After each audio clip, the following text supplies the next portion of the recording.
The ooh, hiccup. Well, oh, come on. No way.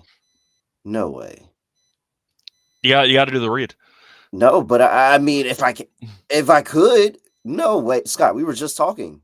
We Yeah, were I just know. talking. No way. It's no way. You want me to do it? Hold on. Give me a second. Let me try again. All right, sure. The NBA Gambling Podcast on the Sports Gambling Podcast Network is brought to you by Underdog Fantasy. Underdog just launched their new ladders game where you can win up to 500 times your end entry. Plus, when you use promo code NBA SGPN, you can get up to $1,000 in bonus cash. We're also brought to you by Edge Boost, the bank account built for bettors. Sign up today at edgeboost.bet. Promo code SGPN to get a $25 matching deposit bonus. Yes, sir. We're back with another edition of the NBA Gambling Podcast on the Sports Gambling Podcast Network. No me, no the voice, no guy. It's me, really bro, Terrell Furman Jr. here at your service. Sky, we gotta figure this out. Oh no, we have like no sound effects. What? I was No waiting for you to way. realize that. Yeah, Okay. we got nothing. All right. I'm back. We can figure this out. We can get this going. It's fine. We'll bring everything back. The show will go on. However, because can I make Scott smaller and me bigger? Yes. Yeah, there you go. Because hey, Scott, there's a lot of Boston fans that were watching that game last night that are heated. And granted, they still probably feel very comfortable about winning the series. It doesn't matter. It doesn't matter. No, It doesn't matter. no. Game 1 on the road? 45 missed threes? What? Oh, I love to see misery. Oh, it was so disgusting. It was horrible. And I thought they were dead. I gave up. I said the Knicks were going to get swept. I was watching it. I said, yeah, they're going to get swept. This is over. And then when they made the run, they made the push, and we had Brunson, who had an amazing look at the basket to win the game. I was like, it's over. That's it. It's over. They're not, and it's fine. You know what? It was cool. They were competitive. It's fine. But Boston is just better than them. A win in overtime. First of all, Brunson went crazy. Bridges finally woke up. OG was good all game. I mean, I could talk about officiating, but I don't care because I feel like they missed some calls both ways, and I feel like it was stuff both ways. But I just think the funniest part is that there's some Boston fans that put a good amount of money on Boston money line, thinking they were guaranteed to win game 1. And Boston does what they do most. They let you down when you least expect it. And I don't think a lot of people were expecting the Knicks to win game 1 on the road here. Scott Studio Reichel. Scott, what's going on? Yeah, can't complain. Definitely a very weird day of basketball. Very entertaining.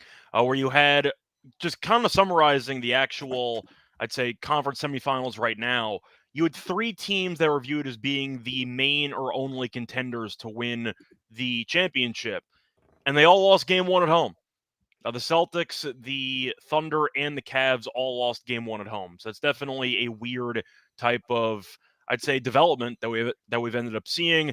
I mean, the Celtics, the thing is, we've seen this movie before where they'll go up by a ton. They'll just stop actually trying, and then they'll end up blowing a massive lead. They did in the regular season a couple times. They blew like a 20-point lead to Utah at one point in like the final month of the season.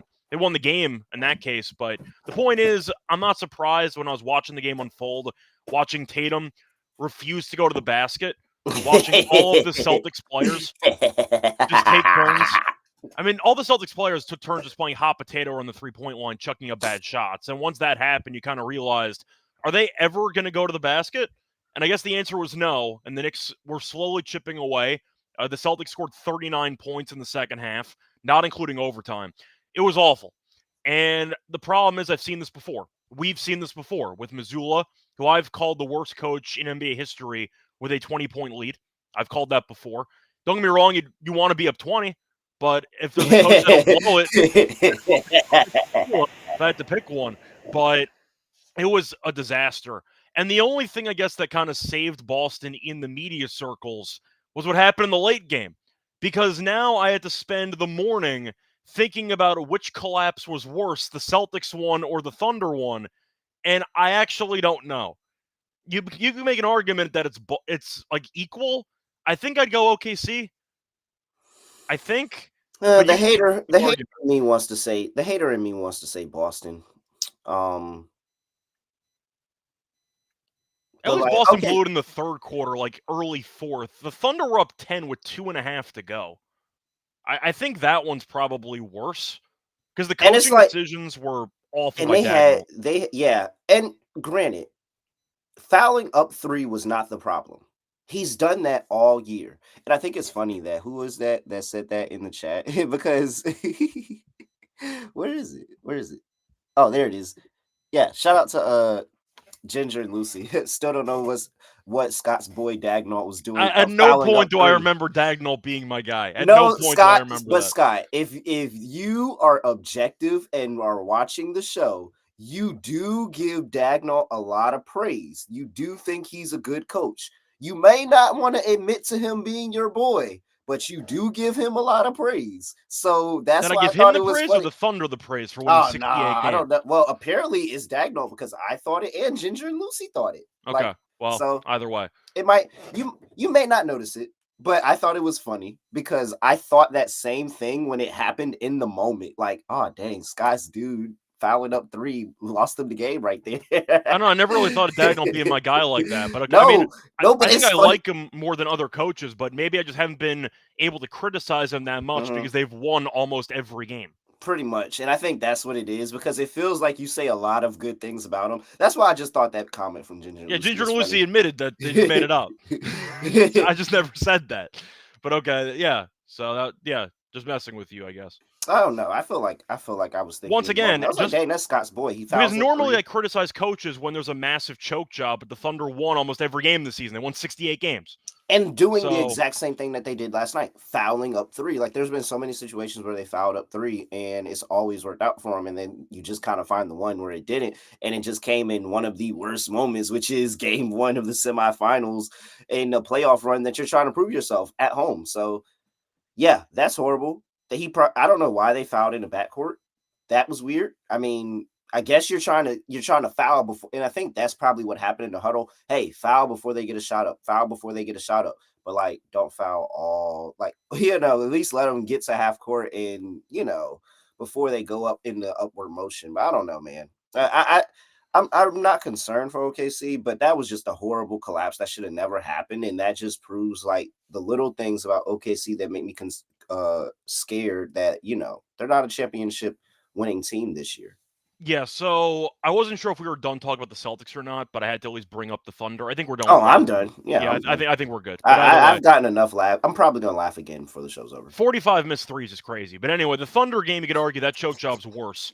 But Dagnall's a guy who, once again, I tend to criticize coaches when I notice something glaring, something that jumps off the page that I think is a flaw. And the Thunder won a bunch of games, and it felt like there was a quarter where they would turn it on, and they won 68 games. So I kind of gave Dagnall the pass all season. They were fouling all season up three. We got to start adding common sense to analytics. And I thought it was an atrocious handling of the situation by OKC, even before they lost. I was live tweeting every single possession, basically, because the game was crazy. And they were on the verge of blowing a massive game one lead against a Denver team that just played a game 7 2 days ago. But at Mhm. the same point, the Thunder end up getting a free uncontested dunk from SGA, which I think changed the entire strategy and changed the entire, I'd say, instructions because something got lost in Because they were translation there. because they were gonna waste some time. They were gonna get a foul, and it was a free 2 points. Oh, I didn't even mean that. I meant because they took Joker out of the game. Yeah, yeah, I remember. Yeah, I remember Den, exactly what you're talking about. They yeah, subbed out. They made a sub for defense, and then SGA got a free lane to the basket. And it's like that wasn't supposed to happen. You were actually supposed to play yeah, a possession there. And I think that's the thing that really that messed them up. Them getting that extra possession and then immediately fouling in the backcourt and letting Joker back in the game. Like it was. Yeah, Dagnall, I think definitely had a part to play, but it was all, I don't know. I think it was a little bit of players. So it was just everybody. Like, how do you let that happen? You can't let that happen. Yeah, so I'm not going to blame the players at all. I'm going to blame that fully on Dagnall because I'm sure he told them before that inbound, which Shea got a free dunk on, we're fouling. Because he assumed that Shea was going to get fouled, they'd make both free throws, and they would end up moving on. I think that Dagnall was hoping once Shea got fouled, he would relay new instructions in between free throws on what to do. And the problem was they were in default, were fouling no matter what mode. Shea got a free dunk. Denver had no timeouts. Joker's out of the game. I would have played it straight up. The worst case scenario for me is you foul on the catch. At least make them cross half court. Like basic common sense, like theory there on what strategy on what to do. I'm fine with fouling up 3. You got to at least make them burn more clock. Because if you're going to foul every time and take off less than a second every time the other team inbounds the ball, you're just maximizing potential possessions as the game gets, further and further along. And that's what happened with OKC. Now, I also thought it was embarrassing that once Chet missed the second free throw, Denver somehow had a 2-on-1.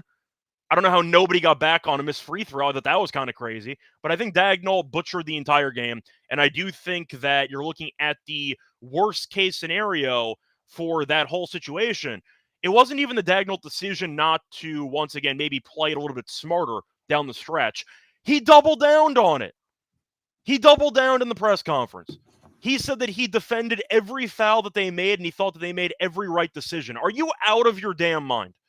You fouled Aaron Gordon 70 feet from the basket with Joker not in the game, and you defended every foul that you made. Are you out of your mind? I thought Dagnall doubling down was the dumbest thing I saw all night. I thought he was awful.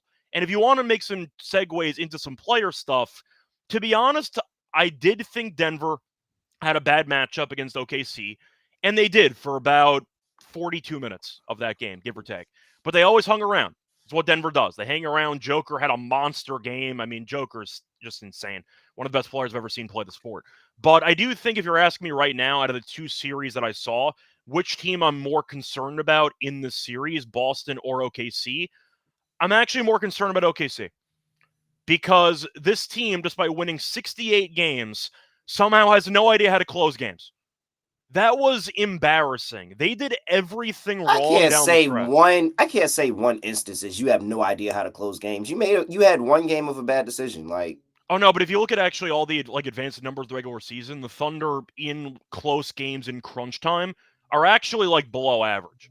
If you look at their offensive and defensive ratings in close games, they're actually kind of abysmal for a team with 68 wins because they coasted in a bunch of their games in the regular season. You could argue that Boston has not been good at closing games either, but at least they won a title. At least they've been there before. But I'm watching OKC. I'm watching Denver kind of do the same half zone that the Mavericks did in the playoffs last year, kind of loading up on Shea, daring Chet and Jalen Williams to beat them. And I thought they were horrible the entire game. I think J-Dub looked as bad as he normally does in the playoffs. Chet missed the free throws, but I thought Chet wasn't great either. I was more bothered by the missed dunk on the 2-on-1. I thought Hartenstein didn't play well either. Dort made his shots. Caruso played the best game he's ever played in his entire life. Caruso was the best player on the floor, besides Joker, for most of the night. Caruso off the bench had 20 points, 5 steals, 2 blocks, and 6 assists. Caruso was a madman. Shout out to Ernie Johnson. He was a madman. And shout out to him, too, because I swept the podcast. I had Caruso over 1.5 steals as my dog, which got there easily. So shout out to him. Shout out to he had White, freaking 10. Yeah, he had 6 steals. So he had 15 steals.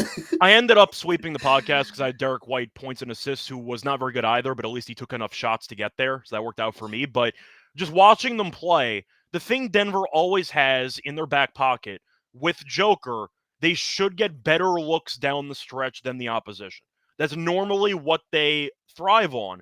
It's making the game close, kind of mucking it up, and letting the best player in the world dominate these final couple minutes. And OKC had a lot of, in my opinion, similarities to their playoff run last year, which failed because they couldn't run late game offense. The supporting cast lost for most of the game. And Shea had himself a fringe triple-double. He was a little bit short at the end. But it felt like Jalen Williams was horrible. And I thought that Chet wasn't great either. So I need the supporting cast to step up. Caruso did his part, but I do think that Dort also made some shots. I think out of the 2 games that we saw yesterday, The top seed or the favorite in the matchup that I'm more concerned about actually is OKC, because this has been an issue for years where in close games, if you can load up on Shea, I don't know if Jalen Williams can be the second best player on a title team. I really don't know if he can. And if OKC does lose this series, he might get traded. Is that a hot take? Yeah. Throwing it out there. If you throw Jalen Williams in a Giannis trade, I'm fully on board. That's all I'm saying. Yeah. I mean, well, Scott, it's Giannis, of course. But like I'm to saying stay they might get aggressive with it. That's all I'm saying. Scott, it's Giannis, of course. But it again, Durant? give him I'll wait to see how the series play out. Now, I have been off the show for a little while, so I gotta update people. I'm on Denver plus 2.5 games. Okay. I just thought it was a little bit too much. That's it. I picked OKC in 6, so I thought it was too much, and I thought that Denver would be able to steal 2, and they got 1. So I'm not complaining, but I am saying that I would like to see OKC get out of the second round of the playoffs, and then we'll see what their long-term thing is. But I don't think a J-Dub is just getting rid of J-Dub, especially after an all-star year. Like, no. I know that there's still a long way to go. I'm just saying, assuming this goes as badly as it possibly could go for the Thunder, and they actually lose to Denver in, let's say, 6 games. Back-to-back years where J-Dub probably doesn't play that well, Chet, I still think's young. You want to keep him just because of the unicorn aspect of his game. If you're thinking of what the Thunder can, too. No, I know, but I'm saying just based on Chet's unique frame, you might be more incentivized to keep him than J-Dub. My question is, if OKC wanted to try to get over the hump, you won 68 games, you fell short in the second round of the playoffs. What would be their main move? Probably upgrading over Jalen Williams. Or actually losing and seeing what happened over the course of a 7-game series. I'm not getting into any of that conversation right now with you, Scott, because it is only game 1. And as much as I am laughing at the embarrassment the Celtics had in their game 1 series, I know it's a long way to go. It's a long way to go. With that being said, get all of our picks and podcasts for free over there at the SGPN app in your App Store, Google Play Store, wherever today. Edge Boost is the first ever bank account built for sports bettors, ensuring all gambling transactions are approved. No usage fees, no minimums. Earn cashback rewards, 100% approval rating for all betting deposits. Sign up today at edgeboost.bet with promo code SGPN. Deposit $25 and Edge Boost will match the deposit. That's edgeboost.bet, promo code SGPN. We're also brought to you by MyBookie.ag. MyBookie is your place to bet every sport, including the NBA playoffs. You can get down on a couple of games here tonight over there at MyBookie.ag. We got picks for you coming up in just a second. So, hey, MyBookie also has a bunch of customers from a ton of different locations. So go check and see if you are supported. Easy deposit and lightning fast payouts using cryptocurrency. Head to MyBookie.ag, promo code SGPN. For a 100% deposit match up to $1,000. Terms and conditions apply. That's mybookie.ag. Promo code SGPN. All right. Let's get into the games that are actually being played tonight. And we have a series that is kicking off. One more game 1 here. And it's the Golden State Warriors and the Minnesota Timberwolves, where we have, Scott, a matchup in the second round between the 6 and the 7 seed. Oh, man, did the Timberwolves think that they were going to be hosting a playoff series at any point in these playoffs? Maybe not, but here they are going up against the Warriors. The Timberwolves are minus 180. Warriors are plus 155. This is the first time since, what was it? The Clippers, I believe it was. In 2013, 2014, something like that. I don't know where you're going with this.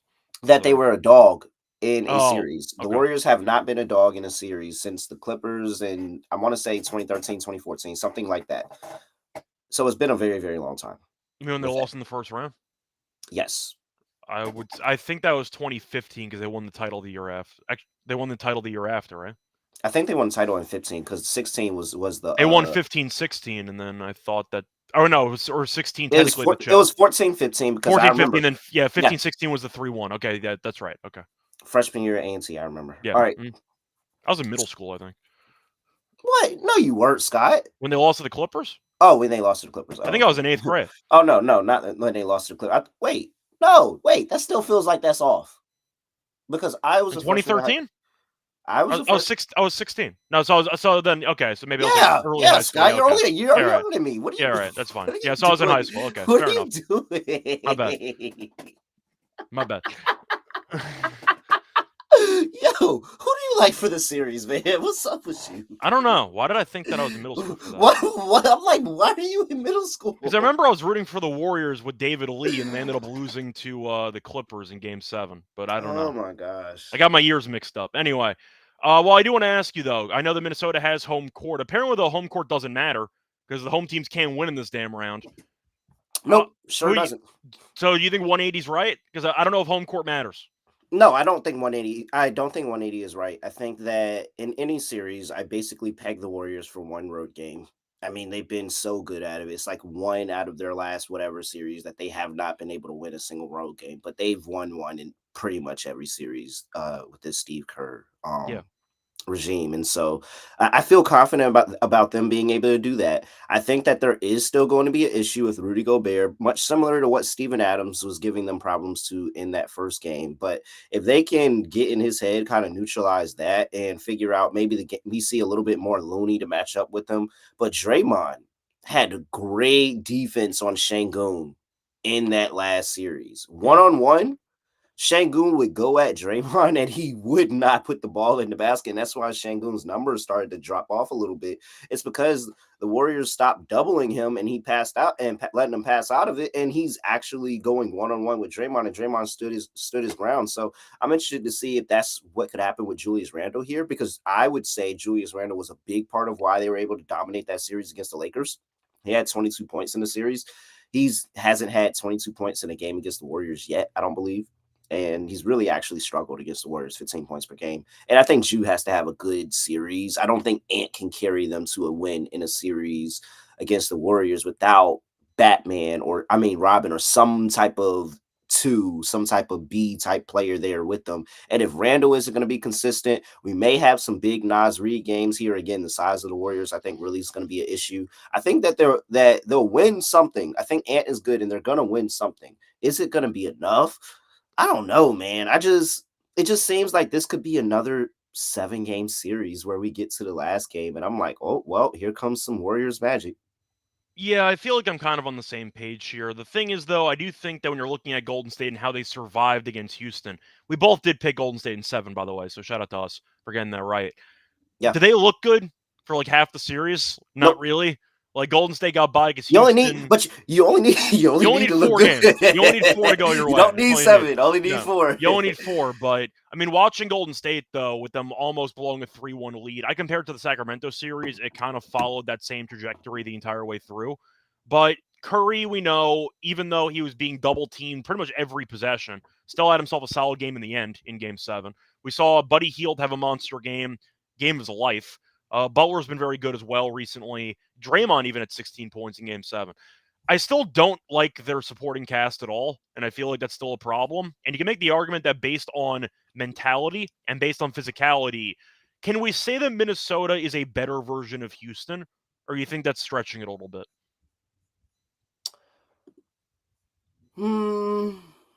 Yeah. It might be a force, but I'm wondering, does that sound somewhat accurate? Yeah. I think the fact that Golden State, I think it's Houston with Anthony Edwards. okay, Because Anthony Edwards is that, like, yeah, they don't have anything close. it's to Houston that. with an alpha. That's what it basically is. So I guess what I'm saying is, if Golden State had to go 7 against a similar team without the offensive firepower that Minnesota has, I think it's a bad matchup for Golden State. Now, I think they can survive. I think they need Butler and Curry to go crazy again. But do I trust Buddy Hield to go for basically 30 in a big game? No. I mean, that was wild. Shout out to Buddy Hield, by the way, who was awful to start the series and then had himself a monster game. He was terrible in Game 6, and then he had a monster game in Game 7. But do I think Draymond's going to go for 16 again in the game? Probably not. I mean, Gobert was very good in the closeout game against the Lakers. He was also really bad in the series before that final game. But I do like his overall size in the middle, trying to patrol the actual, rim. I do think Ant's going to be a matchup problem for Golden State's defense. Randall, if he plays that well again, can have some matchup advantages here in the series too.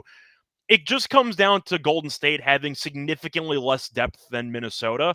And unlike Houston, they actually have a closer, which I do appreciate. And Golden State still had to survive. They still punted away the home game in game 6. I still think that I would pick Minnesota, but I do think I agree with you on it being a longer series. I'm not picking Golden State to get smacked here. I'll go Minnesota in either 6 or 7, but I think Golden State hangs in there. But I really do think this roster is heavily flawed, and they Mhm. got by against Houston.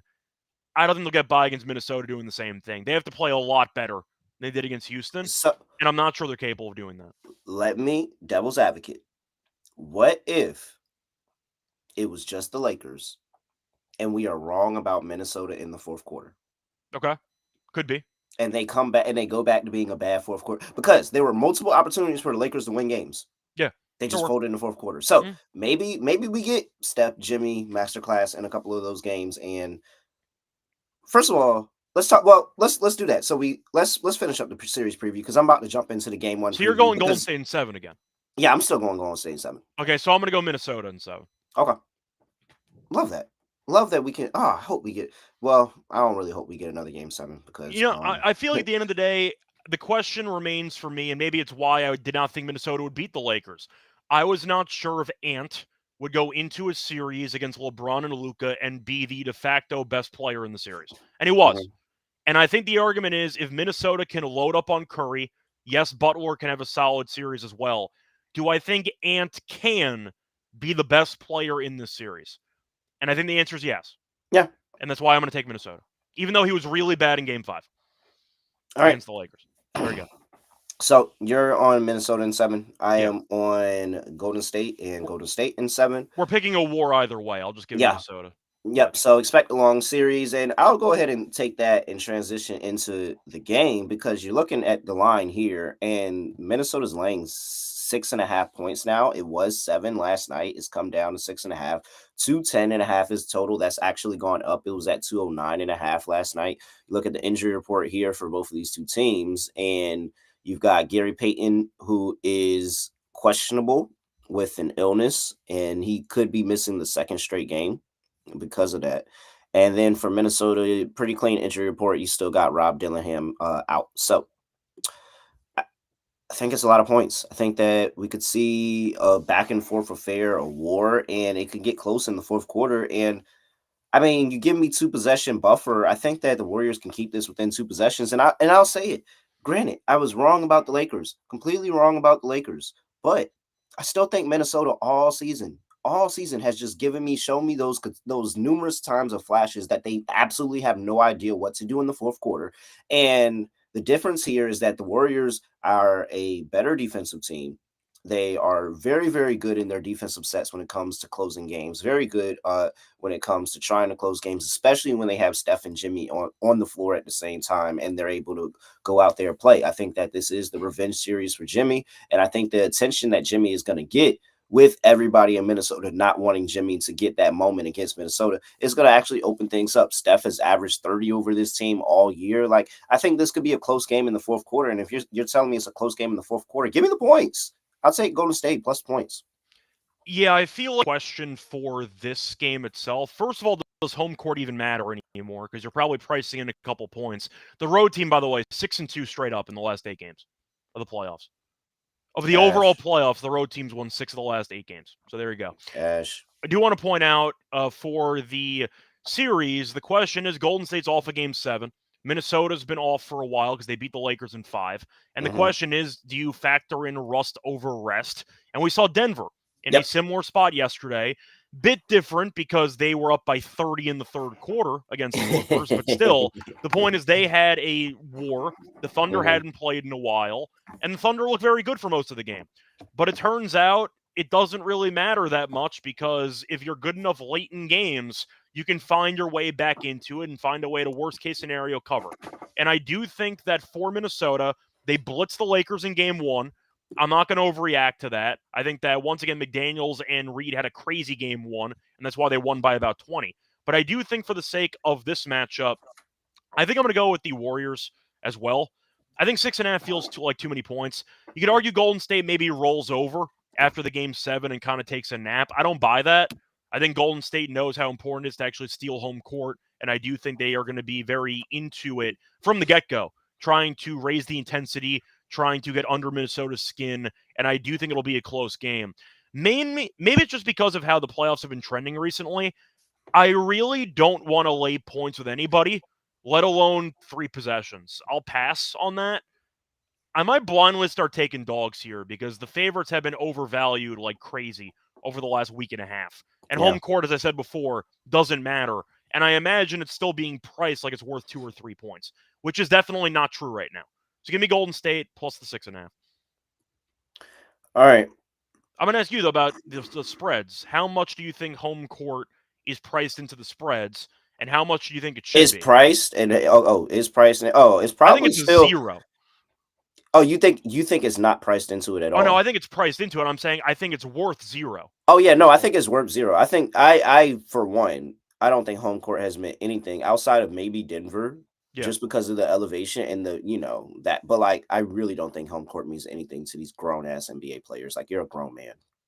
I'm trying to think of how many teams did not lose yet at home. I could only think of one team. I can only think of one team, actually. 2. I can only think of 2 teams. Minnesota won every home game, and the Pacers won every home game. They should have lost a game, but they won game 5. But those are the only 2 teams left in the entire playoffs who've won every home game. Shout out So, to the Lakers. Shout out to the Bucks. yeah. All right. Anything on the total? I think I'll go under in this one. Golden State might be exhausted. Like, that is definitely something that you could factor in. But also with Golden State, I think the series is also going to be a war. If I'm comparing Minnesota to Houston, I'm expecting a rock fight. So I think you're going to see a very physical game. I think Draymond might get a technical again or a flagrant in the first half. We'll see what happens, but I'll go with the under.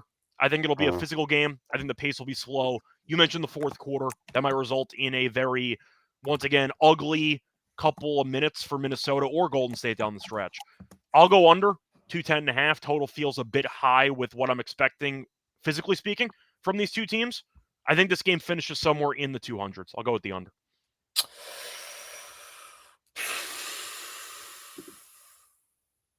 Yeah. All right. I guess I'll go. I don't know. I'm not gonna play it. I need to see. I'm not going to play it either, but I just feel I like need to I'd see. go under. I need to see this series first, because I could see a world where Ant goes off. Like, Ant has 30, Steph has 30, Jimmy has like some 20, 25, and this game is way like, yes, it's an under type game, but it's an under type game for a higher total, and this is still rather low because of the war these two had in the last series. Like, Minnesota's defense was really good. Golden State's defense was really good. I don't know. I think they both could actually low key kind of jump each other in game 1, and then game 2 is when I will smash the under. I might just be interested in the under as well because of how game 7 and how that war went. There is a chance Golden State will try to play extra slow, trying to conserve energy and trying to avoid a potential fast break battle there between the 2 teams. So Yeah. I'm going to bank on the game 7, hopefully resulting in tired legs for Golden State, where they have to slow the pace down. They'll make the game extremely ugly. They'll try to win a low-scoring game. I'll ask you, though, because we are looking at Golden State. Do we think Golden State prefers a high-scoring game or a low-scoring game here? I'd say low-scoring personally, but I mean, it depends. Like I said, it really depends on what the role players for Golden State are on, man. Like, if yeah. those guys are on, this seems that they can go out there and score with anybody because they know their top 2 guys are always going to give them a look. Bajewski has to be good. Kuminga, if you're gonna get the burn, you gotta hit the easy bunnies, bro. If he's gonna let you off the leash for 4 minutes, you gotta come in the game and hit the easy bunnies. For the record, I only think Kuminga played in game 7 because Gary Payton II was out. I don't expect to see Kuminga play in this game. Well, I mean, we'll see. Gary Payton II still questionable. We'll see. I'm saying if Gary Payton II does play, I assume Kuminga's back on the bench. So. Yeah, but still, then Gary Payton II's got to hit his shots because he's had a problem. Like, Buddy's got to be able to hit they've got to be able to hit the shots. They can't. I think that there is a point in time, and I'm sure it's probably easy to do, being the talent of a Steph and a Jimmy Butler, but you can watch those guys and realize, oh wait, I gotta actually play basketball too. Like, they're not just gonna carry us to a win, not in today's NBA, no more. All right. I think it's correlated, by the way. So since I am picking Golden State, I will go with the under as well. All right. So That is the wrong. This is the wrong ad sheet. So that's awkward. This is the correct ad sheet. Talk to me about Underdog Fantasy. They just launched their new game ladders where you can win up to 500x watching your favorite players climb the ladder on their fantasy projections. Higher, higher, higher, higher, higher. So sign up with promo code NBA SGPN and claim your special pick and first time deposit offer up to $1,000 in bonus credits. UnderdogFantasy.com, promo code NBA SGPN. We're also brought to you by Rhythm. Rhythm is your home for AI backed picks and props. Dominate the NBA playoffs and the MLB prop market with Rhythm. Shout out to Scott over there in the MLB Propcast.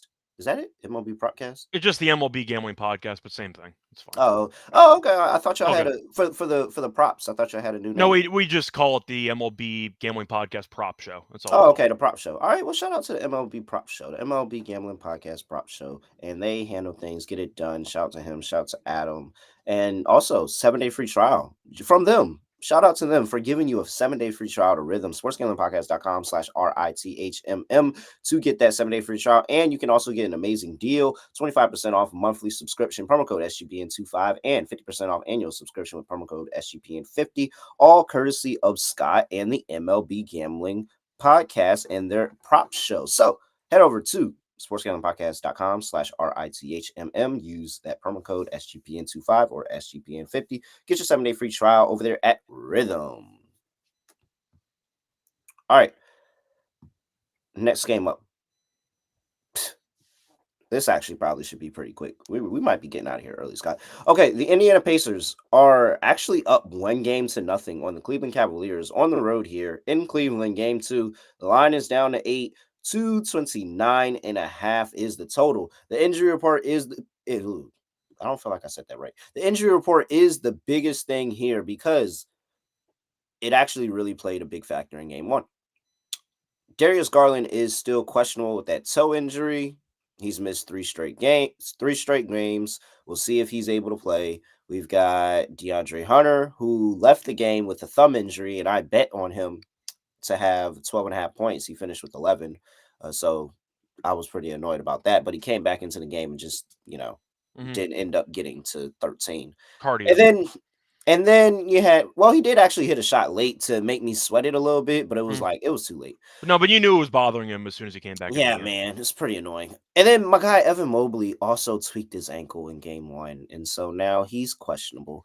And the biggest part about all of this, because I don't have the drop yet, which is crazy. But you want to know which one I did actually have on my computer? Just ran. It was still here, so I was able to upload it. The Trae Young game winner. Oh, Bing Bong. Okay.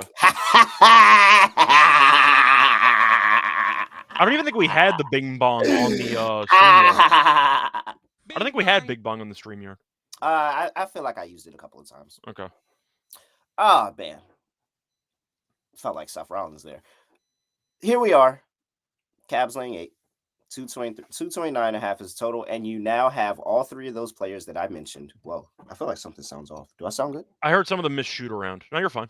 Oh, okay. So yeah. All right. Everybody missed shoot around. And I have to tell you the verbiage that they use, Scott, because I tell you, verbiage is very important with this. I've always said that there's a difference with each verbiage that they give us on how much we should be concerned about the shoot around. Underdog NBA has now said status alert: Evan Mobley, Darius Garland, DeAndre Hunter not seen at shoot around Tuesday. So they can still play, but it's not a good sign. So they didn't participate because we get participate in shoot around, didn't participate in shoot around, but that means that they were there. They were not even seen at shoot around. They're in the back getting treatment. All 3 of them. Yeah. They're getting treatment all day trying to play in this game. This is coming down to the wire.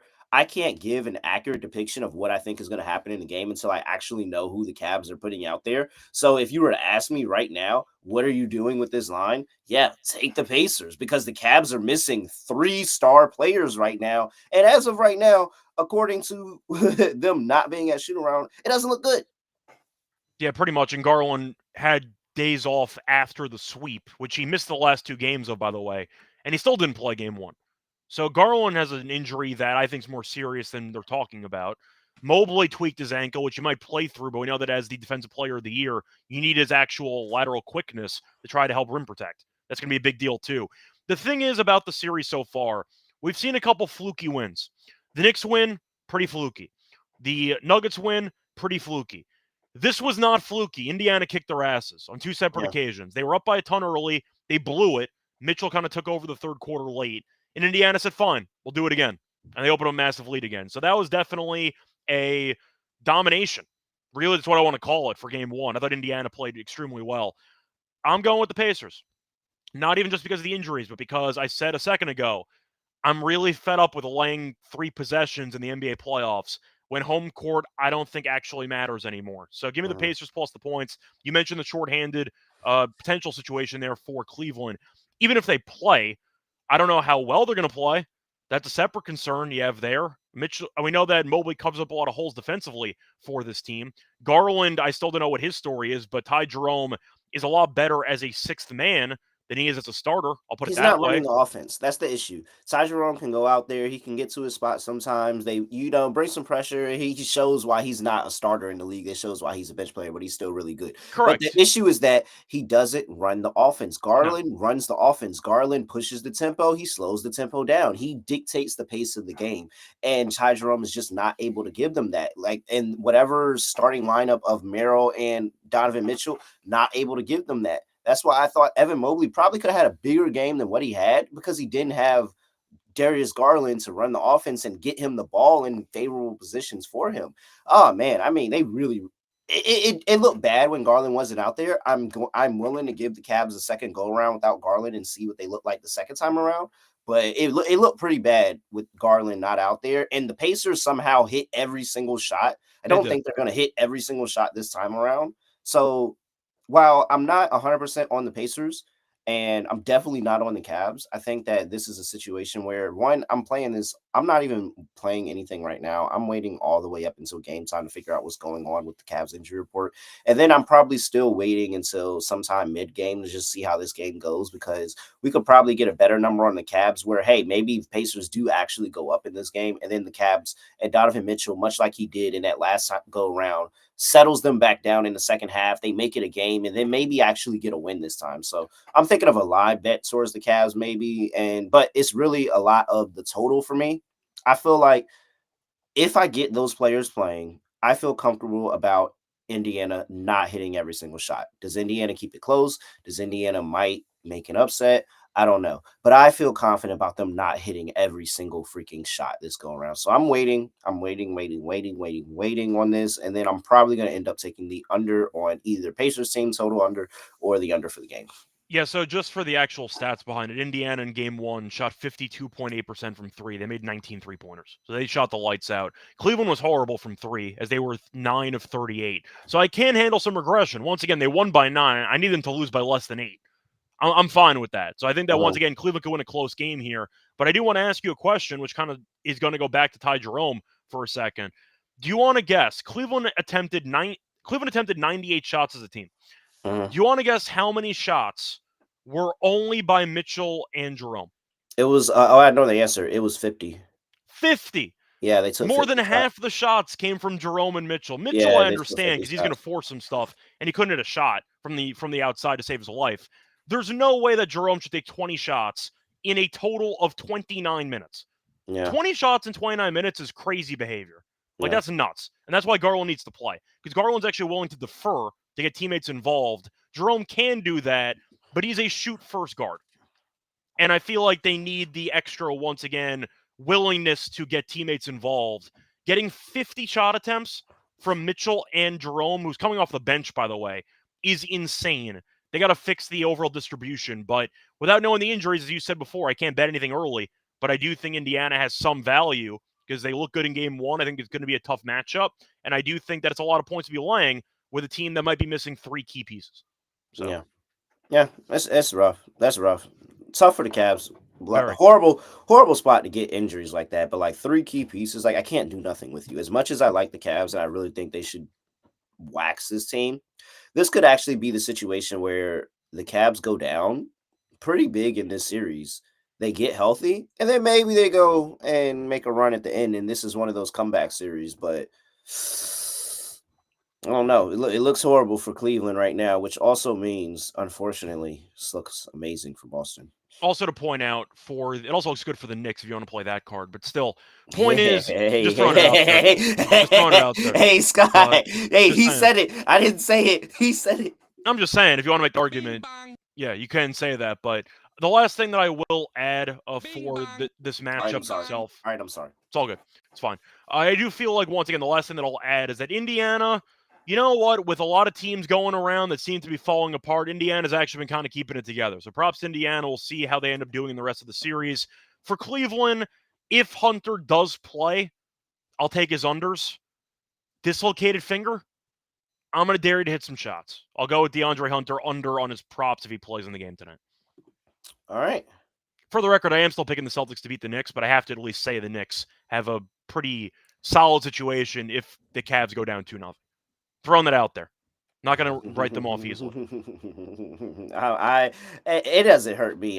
The Knicks could never hurt me right now. Honestly, I'm not even at this point. I'm not even rooting for the Knicks. I just like the misery of the Celtics. Is that the best win you've had as a fan, including like the Game 6 we just saw against Detroit? That might be an all-time great Knicks win. Hold on, I'm trying to trying to think of all the wins that you've had. Okay, so the Steph in Madison Square Garden game was a really good win because Steph was killing us, but it didn't have any of the meaning that the playoff win. You mean wait? How long ago you talking about? You mean the Curry? When Steph first, when he had 54, and it was this was literally like the Steph Curry coming out. Yeah, Knicks won in overtime. Yeah. That one I was in high school for. Yes, I remember being at my TV in the room, like, oh my god, like this guy is amazing, and that was an amazing game that had me locked into this little TV. But man, playoffs for sure. I thought about the Josh Hart shot too that Free mentioned, but honestly, I think that overtime game was probably better. Man, I don't know. That's the Celtics one. I don't know. I think the only thing that was better, the DiVincenzo shot too from that Sixer series was crazy too. But yeah, I think the only thing was better was when they actually won a series, like way back with Carmelo Anthony and them. I think that might have been. I don't know if you had really a moment there. You beat Boston. Yeah, just beating them was just that was good. That felt good. But this one, yeah. This one is amazing because they all nobody said the Knicks were going to win that game. That's kind of my point. I think it might be nobody said the Knicks were going to win that game. It's an all-time great win because nobody gave him a shot. The Josh Hart one, you should have won Game 5. You choked Game 5 because Maxey made that crazy 35-footer. And the DiVincenzo one was crazy. You want to throw that one in there too. But that one, just in terms of shock, that was a shocking win. For the Knicks. Yeah, that really might be on a short list of big wins. I gave up multiple times in the game, including after regulation. Once again, the juice. I'm not saying that the Celtics are going to lose this series. I'm just saying that the Knicks won the game. I'm going to give them props. No, yeah, what? Nobody said they were going to win the game. They won the game. Once again, it's an all-time great win for the Knicks. The best win Thibodeau ever had. A lot of Celtics fans lost money last night. That's all I'm happy about. You see somebody bet $100K on the Celtics money line yesterday? That's what you get. That's what you get. So, there you go. First of all, it was a horrible bet. Yes, I believe it's called money laundering. But yes, somebody bet $100K. Yeah, money laundering. I assume most of these bets are for money laundering purposes. Yeah. I mean, that's the only reason you would give up that much, right? Yeah, pretty much. All right. Let's close this out here, Scott. We're going. And we actually made some pretty good time, believe it or not. Okay. Lock, dog, underdog. For my lock.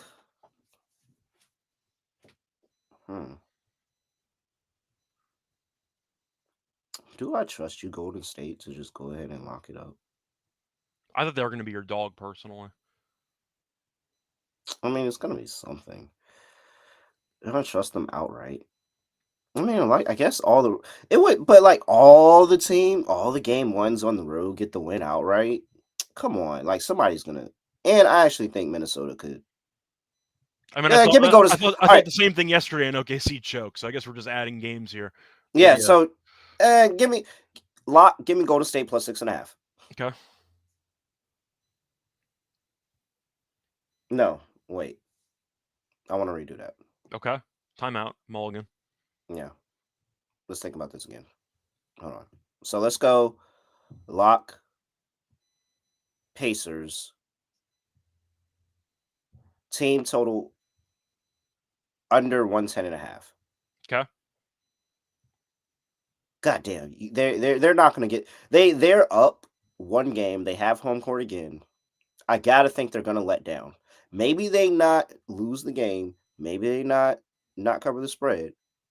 But they're not going to get to the team total. This Cavs team has a good defensive philosophy. They're going to adjust. They're not going to hit every single shot. The natural regression is going to be there. Pacers team total under 110.5. For my dog, it'll be. I kind of don't trust Golden State money line. I really don't. There's something there, but if I like them plus 6.5, I guess I will also sprinkle the money line. But I kind of don't trust it. But I'm just gonna go with the gut feeling of, man, I really do think Golden State is gonna make this a close game. So I will take Golden State on the money line actually plus 220. Okay. So for my lock, I'm going to go back to what's worked for me so far. I did not take it in Game 7, so I still am undefeated with this. Give me the under Draymond points at 8.5. I think at the end of the day, Draymond is going to be just kind of, I don't want to say an afterthought, but I just feel like Minnesota defensively is actually positioned pretty well to guard Draymond. If he gets hot from 3, I'll live with it. We know he really doesn't want to shoot. Gobert's going to be sitting there in the middle. They have McDaniels. They have a bunch of guys who I think can give you solid rim protection if needed. Naz Reid as well off the bench. Draymond, we know, never really looks for a shot. He did early in Game 7, so we'll see if that carries over into this game too. But I do think you're looking at the Draymond numbers in the postseason so far just not being good with points.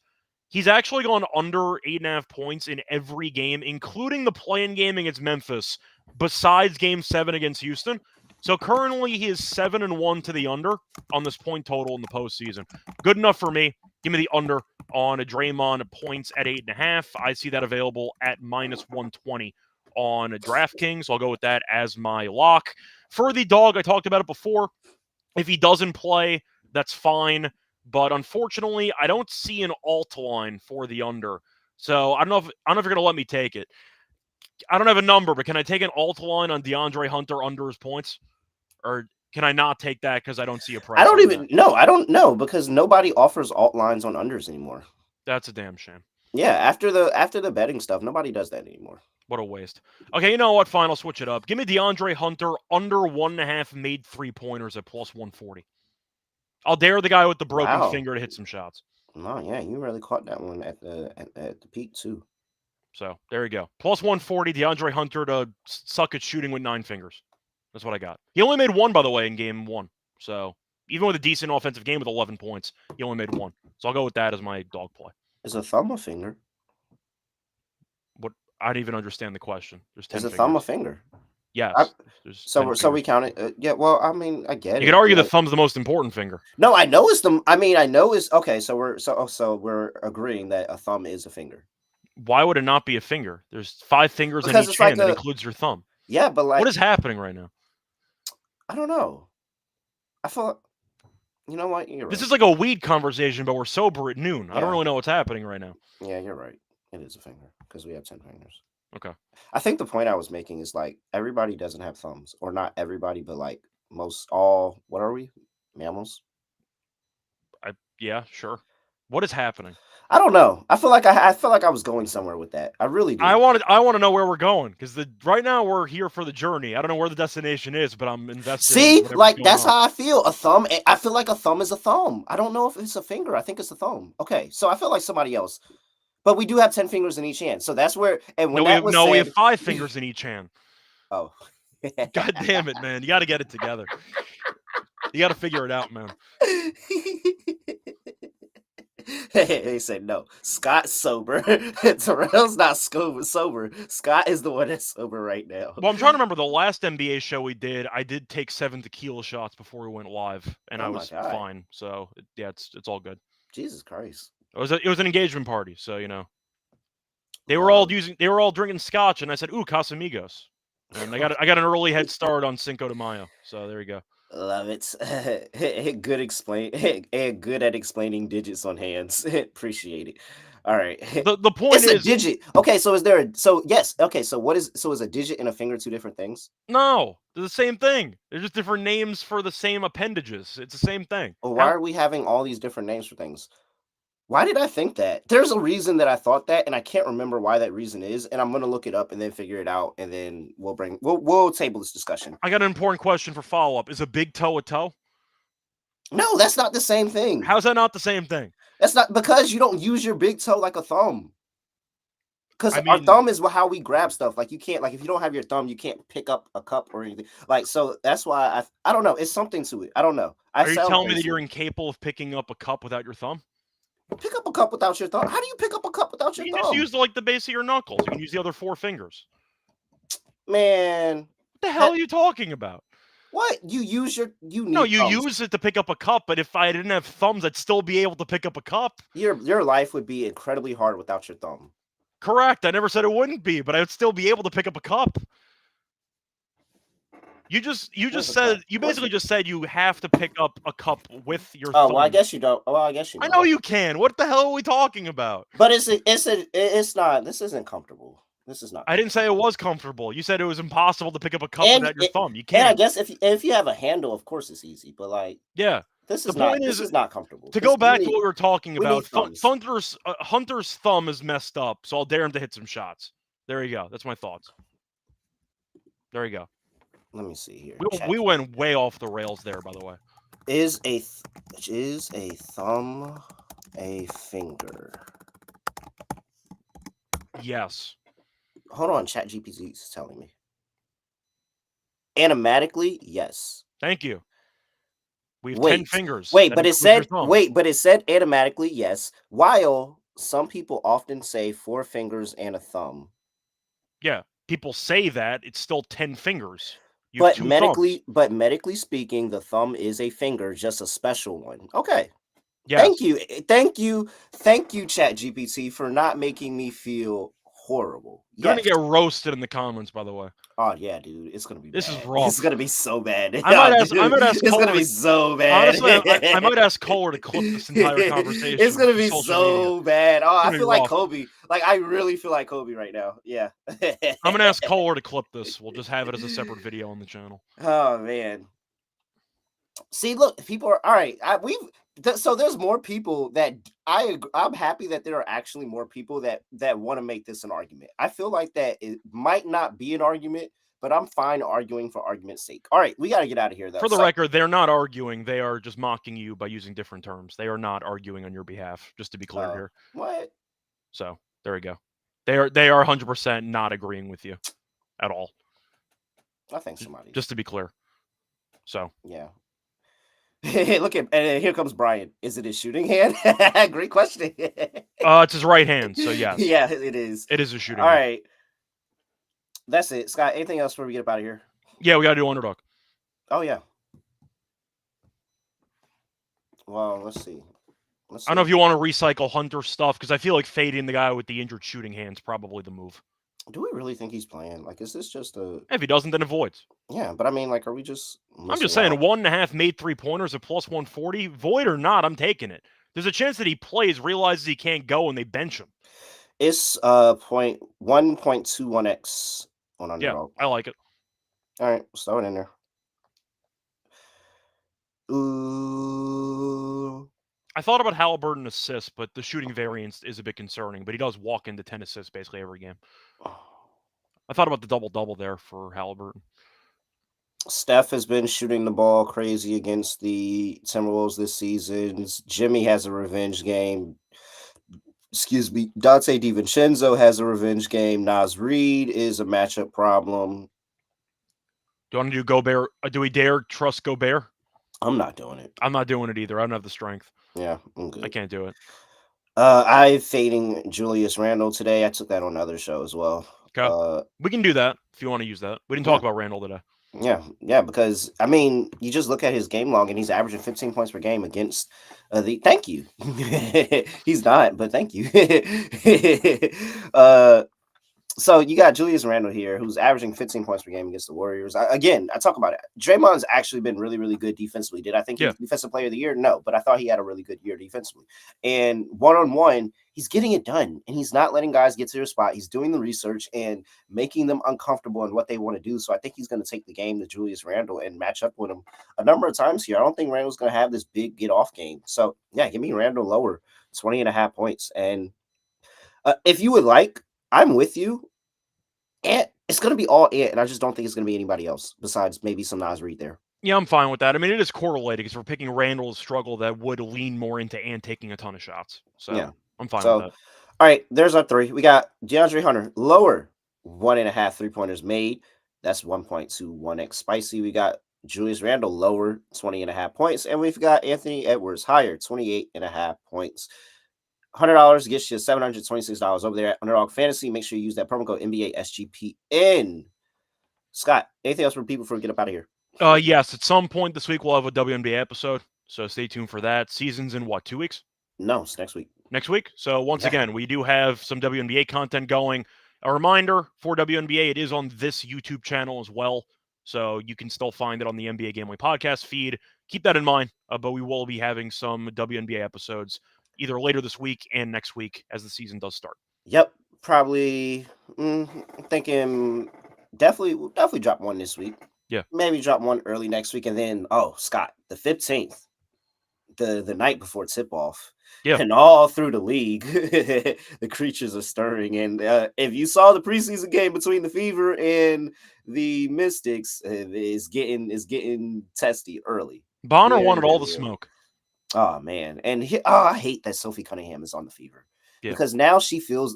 Did you hear her in a press conference after it? And she was like, "Yeah, we got a target on our backs." No, they have a target on their back. You just got here. I'm just happy Bonner showed up and was immediately being the enforcer. I appreciate that. Yeah, like I hate Sophie Cunningham. I actually do. I like that team though. I feel bad for Team Brazil.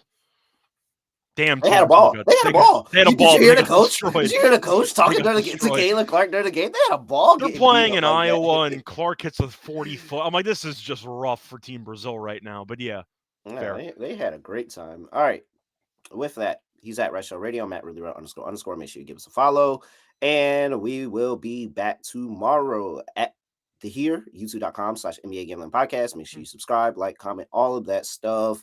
Follow us on X at SGPN NBA. And yeah, that's it. I don't have anything else to say. Nothing else to do. No other way of ending the podcast. Just gonna end it like this.